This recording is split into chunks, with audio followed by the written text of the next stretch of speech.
The Hermes Birkin sat on the chair beside me, butter-soft leather in a deep cognac shade. It had cost $47,000. More than most people spend on a car. My sister Madison kept glancing at it like it might bite her. "Nice bag," she finally said, her voice dripping with false sweetness. "Canal Street special?" Around the Thanksgiving table, my family's laughter was immediate and cruel. My father nearly choked on his wine. My mother covered her mouth, her eyes dancing with amusement. Even my brother-in-law Derek joined in, though he looked vaguely uncomfortable.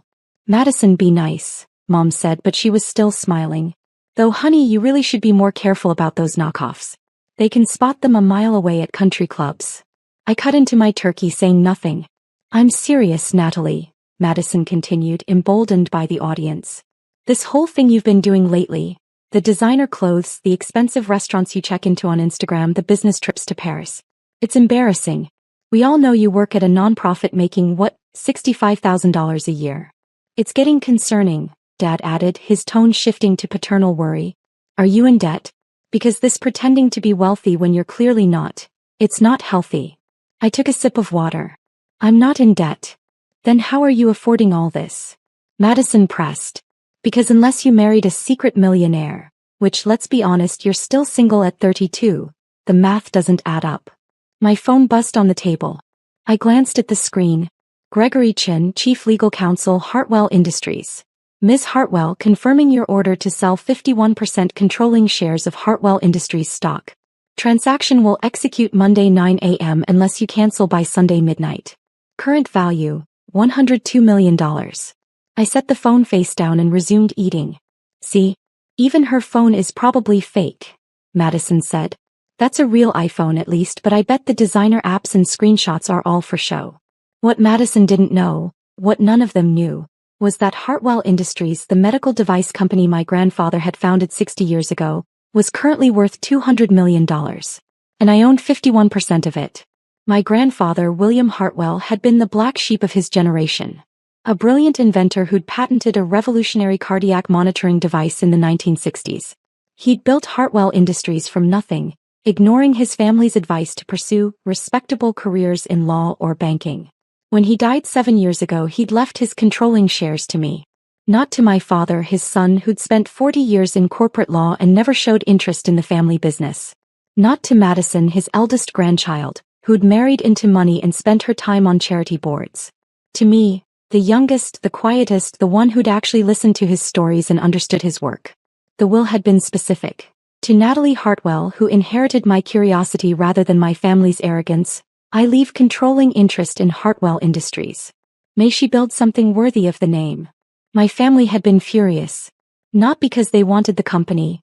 None of them understood medical devices or had any interest in manufacturing, but because it felt like a slight.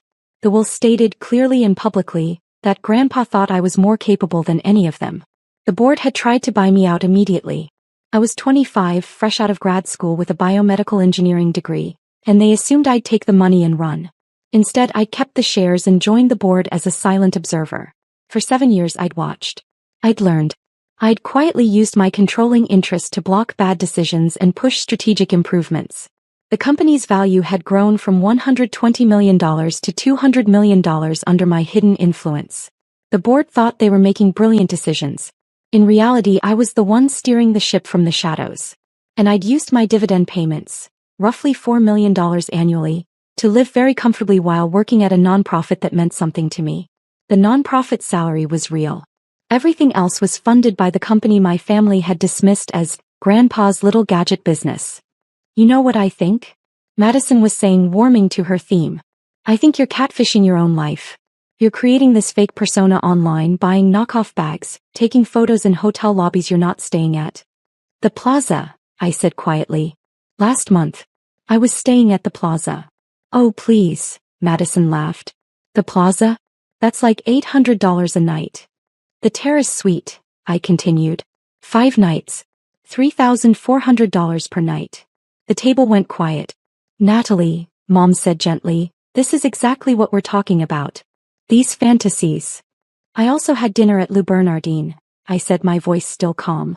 "Sat at the chef's table. $650 per person plus wine pairings." Dad's expression shifted from amusement to concern. Sweetheart, are you hearing yourself? You're describing expenses that would cost more than your monthly salary. This is delusional. I offered. Is that what you were going to say? I was going to say worrying, Dad said. Madison's right. This pretending to live a lifestyle you can't afford. It's not healthy. Are you in therapy? Because this level of fantasy. My phone buzzed again. Another message from Gregory. Also confirming, your 51% share sale will trigger mandatory buyout offers to remaining shareholders per company bylaws. Your father's 8% stake, your sister's 3% stake, and your mother's 2% stake will be subject to purchase at current market rates. They'll receive notice Monday morning. I picked up my wine glass and took a slow sip of the $200 Bordeaux Dad had been bragging about earlier. It was good, though I'd had better at the private wine dinner in Napa last spring.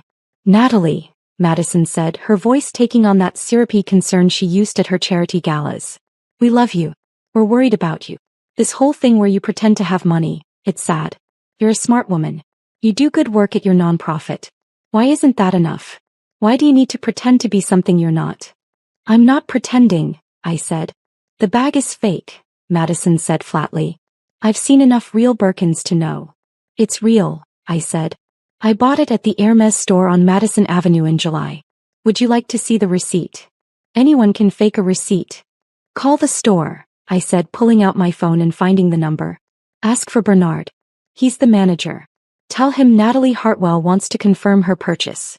He'll remember. I also bought the matching wallet and the Kelly bag in rouge. Madison's smile faltered slightly. I'm not calling. Because you're afraid I'm telling the truth, I finished. You'd rather believe I'm delusional than accept that I might actually have money. Natalie, enough, Dad said firmly. These games aren't helping. Your sister is trying to help you and you're being defensive. That's a sign of... Of what? I asked. Of what, Dad? He exchanged glances with Mom. Of someone losing touch with reality. Someone who's built an elaborate fantasy and can't distinguish it from truth anymore. I set down my fork very carefully.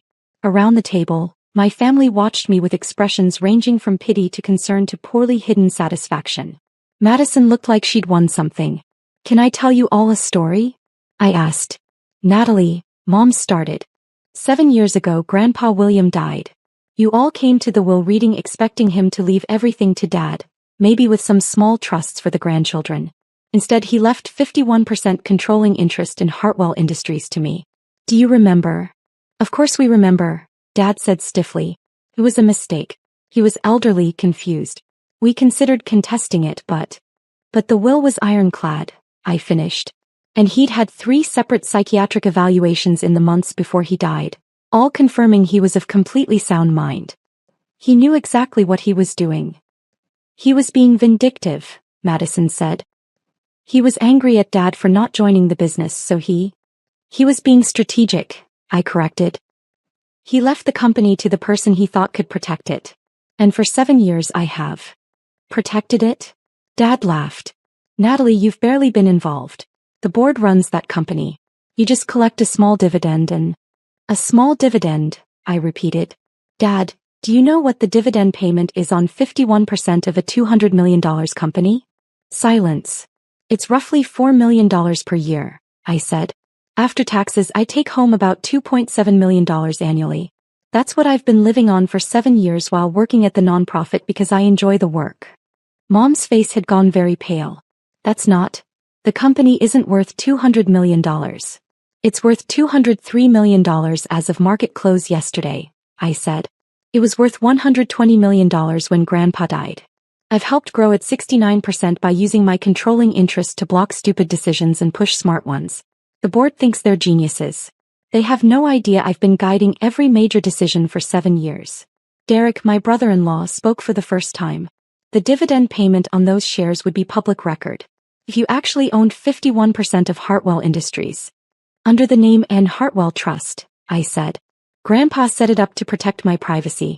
The trust owns the shares, I control the trust.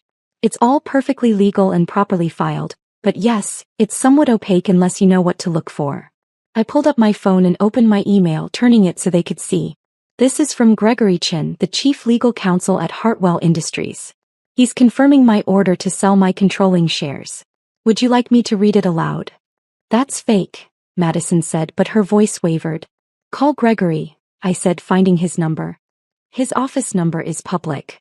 Call him right now and ask if he represents the N. Hartwell Trust. Nobody moved. Or better yet, I continued, wait until Monday morning. Because when my sale goes through, company bylaws trigger mandatory buyout offers to all remaining shareholders. Dad, you own 8% of Hartwell Industries, roughly $16 million in stock. Madison, you own 3%, about $6 million. Mom, you own 2%, $4 million. Those were Grandpa's gifts to you, much smaller than mine but still substantial. Dad's voice was barely a whisper. You're saying we own millions in company stock? You've owned it for 7 years, I said. The same 7 years you've been receiving quarterly dividend payments. Dad, you get about $640,000 per year. Madison, about $240,000. Mom, $160,000. Surely you've noticed those deposits. Those deposits, Dad stopped, his face going from pale to red. Those deposits are from the Hartwell Estate Administration. Small residual payments from your active shareholding in a $200 million company, I finished. You never bothered to read the documentation carefully, did you? You just assumed it was a minor inheritance payout, not an ongoing dividend from active shares. Madison's hands were shaking. If we own millions in stock, why didn't anyone tell us? The documentation was sent to you, I said. 7 years ago. Annual reports every year since. Quarterly statements. You all signed the shareholder agreements. You've been voting by proxy on board decisions. You just never paid attention because you dismissed Hartwell Industries as Grandpa's little gadget business that wasn't worth your time. Mom stood abruptly, her napkin falling to the floor. This is insane. If you actually owned 51% of a $200 million company, why would you sell it? Why would you? Because of this, I said simply, gesturing at the table. Because I've spent 7 years listening to my family call me delusional, broke, and mentally unstable for living within my means. Because Madison just spent 20 minutes mocking my fake designer bag while sitting on millions in assets she didn't know she had. Because Dad was about to stage an intervention for my fantasies, while cashing dividend checks he never bothered to understand.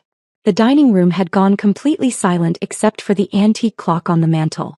So yes, I continued, I'm selling my 51% controlling interest for $102 million after taxes to a private equity firm that's been trying to buy the company for 3 years.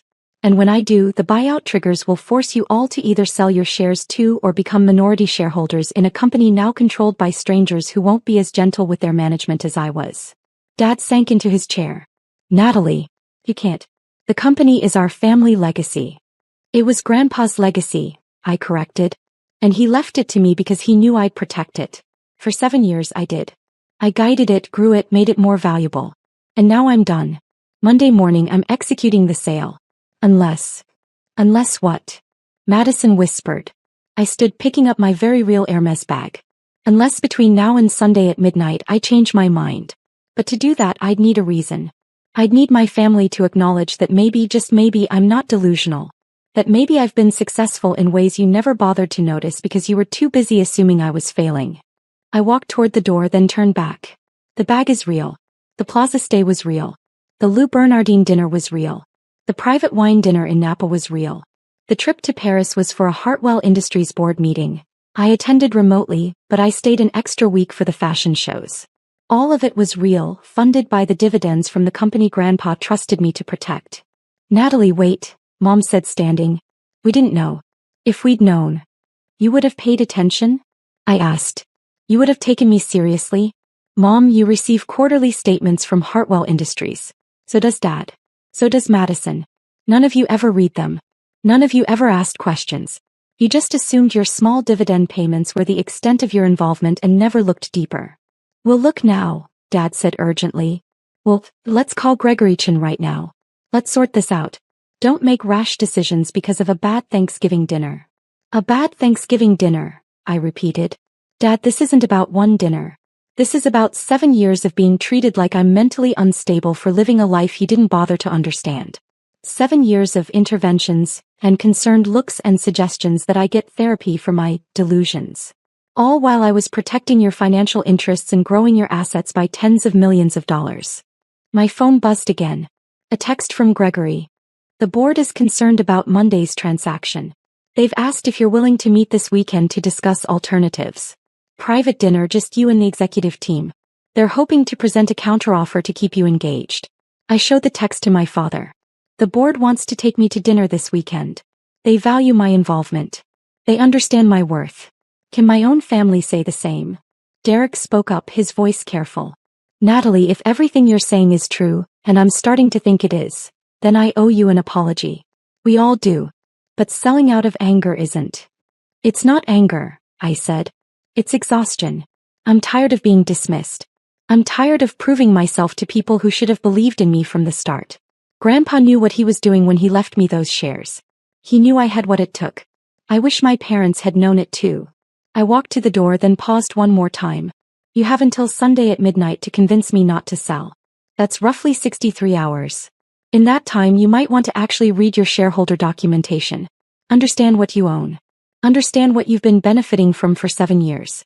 And maybe, understand that your delusional daughter has been the most financially successful person in this family for the past 7 years, and you never noticed because you were too busy mocking her handbag.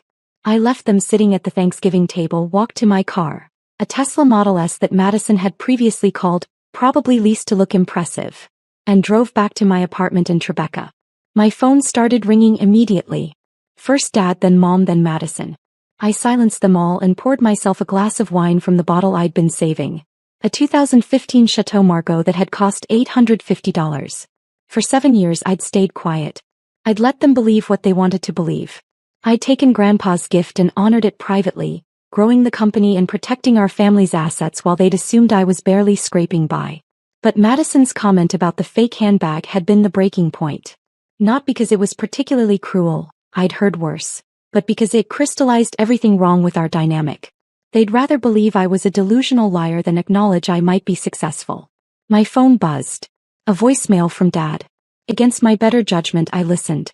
Natalie, I just spent the past hour on the phone with Gregory Chin and our family attorney. Everything you said checks out. You own 51% of a company worth $203 million. You've been the controlling shareholder for 7 years. Your mother and I have been receiving $640,000 annually without understanding where it came from or what it meant. Sweetheart, I don't know what to say. I've been so focused on my career, on what I thought success looked like, that I never stopped to understand what you'd built. Your grandfather was right about you. He saw something I was too blind to see. Please don't sell the company. Not yet. Give us a chance to understand. Give me a chance to be the father who supports his daughter instead of dismissing her. You have until Sunday at midnight. I'm asking you to wait. I'm asking for a chance to see you clearly. Dad. I played the message twice, then deleted it. Next was Madison. Nat, I'm so sorry. I was jealous. You're living this amazing life and I've been sitting here married to Derek's family money, playing charity board games, pretending to be important. You're actually important. You're actually successful. And instead of being happy for you, I tore you down. The bag is real. Your life is real. You're real. I'm the fake one. Please call me. Then Mom, darling girl. I failed you. I let your father's definitions of success become my own. I forgot that your grandfather chose you for a reason. He saw your strength. I should have seen it too. I'm looking at the shareholder documents now. 7 years of quarterly reports I filed away without reading. 7 years of watching our investment grow while you guided it. How did I miss this? How did I miss you? Call me. Please. I sat in my apartment looking out at the Manhattan skyline and thought about Grandpa William. He died thinking I would protect the company. And I had. But he'd also wanted me to be happy, to be recognized, to be valued. Use the power I'm giving you, he'd said in our last conversation. Not just to protect the company, but to protect yourself. Don't let them make you small. For 7 years I'd let them make me small. I'd stayed quiet, stayed hidden, let them believe what they wanted while I built something extraordinary behind the scenes. Maybe it was time to stop being quiet. Sunday morning I woke to find my entire family outside my apartment building. All of them. Dad, Mom, Madison, even Derek. They'd been there since 6 a.m. according to the doorman. I let them up. We read everything, Dad said, holding a stack of documents. 7 years of annual reports. Every quarterly statement. Every board decision where your proxy vote made the difference. Natalie, you've been extraordinary. We brought breakfast, Mom added weakly, holding up bags from Balthazar. And coffee from that place you like. Madison stepped forward. I called Hermes. I spoke to Bernard. He remembers you. He said you're one of their favorite clients, that you have exquisite taste and never flinch at prices. He told me about the Kelly bag in Rouge, the scarf collection you've been building, the fact that you're on their VIP list for new releases. I'm so sorry, Nat. For everything. I looked at them, my family standing in my foyer holding pastries and coffee like peace offerings. Why now? I asked. Why does it take the threat of losing $102 million to take me seriously? Because we're human, Dad said quietly. And humans are idiots. We see what we expect to see. We hear what we expect to hear. For 7 years I expected to see my daughter struggling, so I saw struggle. I never looked closely enough to see success. I looked at your financials, Derek said. As an outsider, I mean. Your dividend payments, your investment portfolio, your real estate holdings. You own this apartment, don't you? Bought it outright 4 years ago for $3.2 million. It's now worth nearly $5 million. You've been quietly building wealth while we all assumed you were poor. That's not just success. That's financial genius. I want to learn from you, Madison said. Really learn. Not just about money but about how you stayed humble while having every reason to be arrogant. How you kept working at a nonprofit making $65,000 when you were bringing in millions. How you protected the family company while we mocked you. Teach me that. Please. I looked at the clock. 9:47 a.m. I had until midnight to cancel the sale. What happens if I keep the shares? I asked. We'd like to propose something, Dad said. He pulled out a document. This is a new shareholder agreement. It makes you CEO of Hartwell Industries with a board seat and full operational control. Your mother, Madison, and I are ready to vote as a bloc to support this. Between us, we control 64% of the company. You want me to run the company? We want you to stop hiding, Mom said. Grandpa gave you those shares because he believed in you. We're asking you to step into that belief. Publicly. Let the board know who's been guiding their decisions. Let the industry know that William Hartwell's granddaughter is carrying on his legacy. Madison added, and let us know you. The real you. Not the version you've been showing us because you thought we couldn't handle the truth. I thought about the private equity firm's offer. $102 million, clean exit, no more family complications. I could walk away, start fresh, never have to worry about proving myself to my family again. But I also thought about Grandpa William, about the company he'd built, about the legacy he'd trusted me to protect. I need to make a call, I said. I went into my bedroom and dialed Gregory Chin. Natalie, he answered immediately. Good morning. I assume you're calling about tomorrow's transaction. I'm canceling it, I said. Cancel the sale. I'm keeping my shares. The board will be thrilled, Gregory said. There's one more thing you should know. When news leaked that you were potentially selling, 3 different companies submitted acquisition offers for Hartwell Industries. Offers ranging from $280 million to $340 million. Your potential exit made the industry realize how valuable the company has become. $340 million? I repeated. Your work has been noticed, Gregory said. Even if you didn't want the recognition. The industry knows someone's been making brilliant decisions at Hartwell. They just didn't know it was you. Maybe it's time they did. After I hung up, I returned to my family. I'm keeping the shares, I said. On certain conditions. Anything, Dad said. First, no more dismissive comments about my life, my choices, or my financial decisions. You don't have to understand everything I do, but you have to trust that I know what I'm doing. Agreed, Mom said immediately. Second, I'm taking the CEO position, but I'm doing it on my terms. I'll split my time between Hartwell Industries and my nonprofit work. Both matter to me. That's non-negotiable. We support that, Madison said. Third, and this is important. I'm not interested in performing wealth. I don't need to prove anything to anyone anymore. I'll drive my Tesla, carry my Birkin, live in my Tribeca apartment, and work at my nonprofit. And none of you will ever again suggest that any of it is fake, borrowed, or delusion. Never again, Dad promised. And finally, I said, Thanksgiving dinner next year is at my place. I'm hiring a chef. A real one. Because if I'm going to host my family, we're doing it properly. For the first time that morning, everyone laughed. Madison hugged me first, then Mom, then even Dad, who wasn't usually demonstrative. Derek shook my hand formally, then smiled and said, Can I just say that was the most badass financial play I've ever seen? Threatening to sell to make your family see you? That's legendary. It wasn't a play, I said. I was ready to actually sell. But you didn't, Mom said softly. Because family matters. Even when we're idiots. Especially when you're idiots, I corrected. Because then you need someone smart to keep you from destroying your own assets. That afternoon, I sent the email to Gregory Chen officially canceling the sale and accepting the CEO position. I also sent an email to the board introducing myself properly for the first time in 7 years. From Natalie Hartwell to Hartwell Industries Board of Directors subject. Corporate governance and new leadership. Dear board members, for the past 7 years, I have exercised my grandfather William Hartwell's controlling interest in this company from the shadows. I guided decisions, blocked destructive paths, and helped grow our value from $120 million to $203 million. Effective immediately, I am stepping into the light. As majority shareholder and newly appointed CEO, I will be taking active operational control of Hartwell Industries.